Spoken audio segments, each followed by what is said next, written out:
राधे राधे भक्तों, भगवत गीता के तीसरे अध्याय से कर्मयोग आपके सामने प्रस्तुत करने जा रही हूँ, तो आप इसे ध्यानपूर्वक सुने। श्री भगवान उवाच लोके अस्मिमं द्विविद्या निष्ठा प्रोक्ता मया अनघम ज्ञान योगेन सा सांख्यानम कर्म योगीनम। ये श्लोक 3 में बताया गया है भक्तों। श्लोक 3 का अब हिंदी में अनुवाद है भक्तों। श्री भगवान ने कहा, हे निष्पाप अर्जुन, मैं पहले ही बता चुका हूँ कि आत्म साक्षात्कार का प्रत्यय करने वाले 2 प्रकार के पुरुष होते हैं। कुछ इसे ज्ञान योग द्वारा समझने का प्रयत्न करते हैं, तो कुछ भक्तिमय सेवा के द्वारा। अब इस श्लोक का विस्तार में अध्ययन हुआ है भक्तों। द्वितीय अध्याय के 39वें श्लोक में भगवान ने 2 प्रकार की पद्धति का उल्लेख किया है, सांख्य योग तथा कर्म योग या बुद्धि योग। इस श्लोक में इनकी और अभीष्ट स्पष्ट विवेचना की गई है।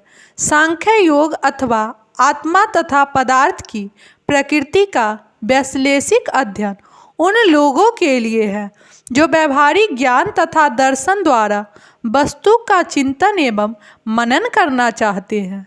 दूसरे प्रकार के लोग कृष्ण भावनामृत में कार्य करते हैं, जैसा कि द्वितीय अध्याय के 61वें श्लोक में बताया गया है। 39वें श्लोक में भी भगवान ने बताया है कि बुद्धि योग या कृष्ण भावनामृत के सिद्धांतों पर चलते हुए मनुष्य कर्म के बंधनों से छूट सकता है तथा इस पद्धति में कोई दोष नहीं है। 61वें श्लोक में इसी सिद्धांत को और अधिक स्पष्ट किया गया है कि बुद्धि योग पुण्यता परम ब्रह्म विशेषतया कृष्ण पर आसक्तित है और इस प्रकार से समस्त इंद्रियों को सरलता से वश में किया जा सकता है। अतः दोनों प्रकार के योग धर्म तथा दर्शन के रूप में अन्योन्याश्रित है। दर्शन विहीन धर्म मात्र भावुकता या कभी कभी तथा दर्शन के रूप में अन्योन्याश्रित है।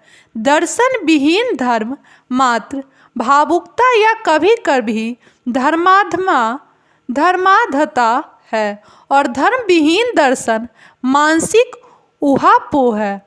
अंतिम लक्ष्य तो श्री कृष्ण है, क्योंकि जो दार्शनिक जन परम सत्य की खोज करते हैं वे अंत कृष्ण भावनामृत को प्राप्त करते हैं। इसका भी उल्लेख भगवत गीता में मिलता है। संपूर्ण पद्धति का उद्देश्य परमात्मा के संबंध में अपनी वास्तविक स्थिति को समझ लेना है।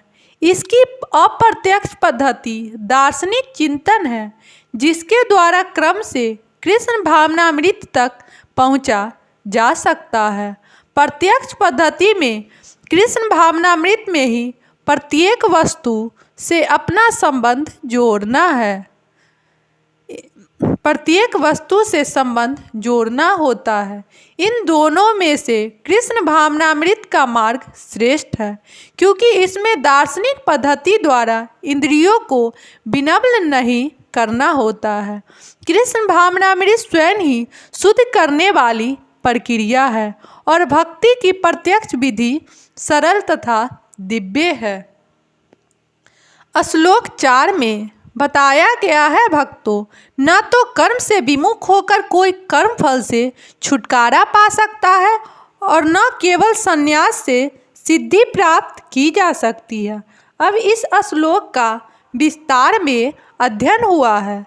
भौतिकवादी मनुष्य के हृदय को विमल करने के लिए जिन कर्मों का विधान किया गया है, उनके द्वारा शुद्ध हुआ मनुष्य ही संन्यास ग्रहण कर सकता है। शुद्धि के बिना अनामय संन्यास ग्रहण करने से सफलता नहीं मिल पाती। ज्ञान योगियों के अनुसार संन्यास ग्रहण करने अथवा सकाम कर्म से विरल होने से ही मनुष्य नारायण के समान हो जाता है, किंतु भगवान कृष्ण इस मत का अनुमोदन नहीं करते। हृदय की शुद्धि के बिना संन्यास सामाजिक व्यवस्था में उत्पादन उत्पन्न करता है। दूसरी ओर यदि कोई नियत कर्मों को न करके भी भगवान की दिव्य सेवा करता है तो वह उस मार्ग में जो कुछ भी उन्नति करता है उसे भगवान स्वीकार कर लेते हैं। बुद्धि योग स्वपल में धर्मस्य त्रास्ते महतो भ्यातने, ऐसे सिद्धांत की रंचमात संपन्नता भी महान कठिनाइयों को पार करने में सहायक होती है। राधे राधे भक्तों।